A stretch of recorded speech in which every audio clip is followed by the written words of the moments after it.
आ गया होगा, कट कुट के आ गया 60। तो इसका अटेम्प्ट कम है लेकिन एरर क्या है, कम है। तो कम एरर होता है तो नॉर्मलाइजेशन में मार्क्स ज़्यादा बढ़ेंगे, अगर एरर ज़्यादा करेंगे नॉर्मलाइजेशन में मार्क्स कम बढ़ेगा। तो इस पर भी डिपेंड करता है। तो इसलिए आपसे कह रहा हूँ कि एरर जितना कम से कम कीजिएगा। दूसरा, अगर रैंक सेम आता है, रैंक अगर सेम आता है, मान लीजिए कि आपका और किसी बच्चे का रैंक सेम आ गया, एकदम सेम मार्क्स सेम रैंक आ गया, अब सीट पे दावेदारी किसकी होगी, तो दावेदारी उसी की होगी जिसका मार्क्स नेगेटिव कम है।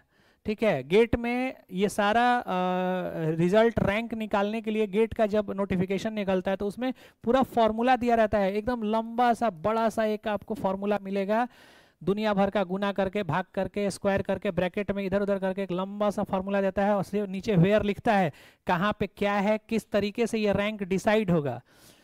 तो यूपीएससी जब कंडक्ट कराती है एग्जाम तो उसमें फेयरनेस की वजह से वो सारा मेंशन कर देता है कि इसी तरीके से रैंक निकालेंगे।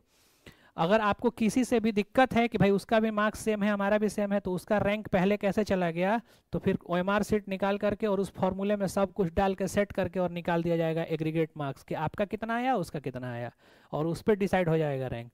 तो नेगेटिव बहुत मायने करता है। सबसे पहला मायने तो यही करता है कि 68 क्वेश्चन बना करके 61 नंबर लेके बैठा है, आप 80 क्वेश्चन बना करके 60 नंबर, 1 नंबर का डिफरेंस तो यही दिख गया। ठीक है, तो आप जितना कम से कम नेगेटिव करेंगे स्कोर उतना ही ज़्यादा से ज़्यादा होगा। पूछिए क्या हालचाल है, कितना लिए थे अटेम्प्ट, 84, हाँ 83, 83 अटेम्प्ट लिए थे, आया कितना 60, 83 अटेम्प्ट लेकर के 60, कितना गलत हो गया। अगर वो 20 में से 10 गलत होता, 10 सही हो जाता, या 83 अटेम्प्ट ना लेकर के सोचो कि 17 अटेम्प्ट लिया होता, ये 17 अटेम्प्ट लिए होते, और मान लो कि हम मान के चलते हैं कि 70 में 5 गलत हो जाता, तो 5 गलत हो जाता तब वो 60 से ज़्यादा मार्क्स रहता। तो कम अटेम्प्ट हम लेते और एरर केवल कम करते तो मार्क्स क्या आता हमारा, ज़्यादा आता। एग्जामिनेशन क्रैक करने का सबसे बड़ा मूल मंत्र यह है कि आप अपने नेगेटिविटी से बचें, हमें गलत कम करना है। सही ज़्यादा नहीं हो वो चलेगा लेकिन गलत कम होना चाहिए।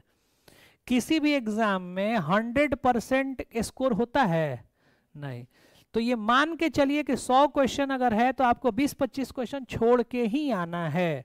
आपका 100% अटेम्प्ट नहीं हो, 100% अटेम्प्ट उसी एग्जाम में होता है जिसमें नेगेटिव नहीं हो।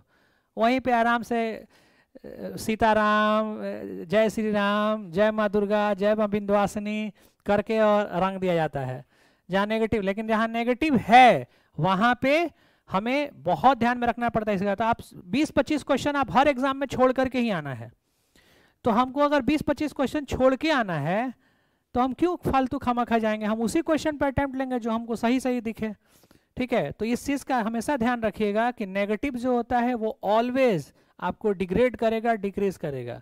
तो हम जितना कम से कम गलती करेंगे चांसेस उतना ही है हमारा राइज करने का। और टेस्ट में यही सब चीज़ तो सीखा जाता है। पता नहीं पिछले 4 महीने में जो नॉनटेक का आपने टेस्ट दिया था उसमें क्या ही कुछ सीखने को आपको मिला। ठीक है, टेक्निकल वाला टेस्ट जो होगा तो उसमें मैं आपको बार बार ये रियलाइज़ कराऊंगा, दिखाऊंगा। टेक्निकल टेस्ट जब आप देंगे और उसमें जो रिजल्ट आएगी आपकी, उसमें मैं इस रिजल्ट को सामने लगा करके दिखाऊंगा कि देखिए अटेम्प्ट इतना गया, मार्क्स इतना ही आया, इसका अटेम्प्ट इतना ही रहे लेकिन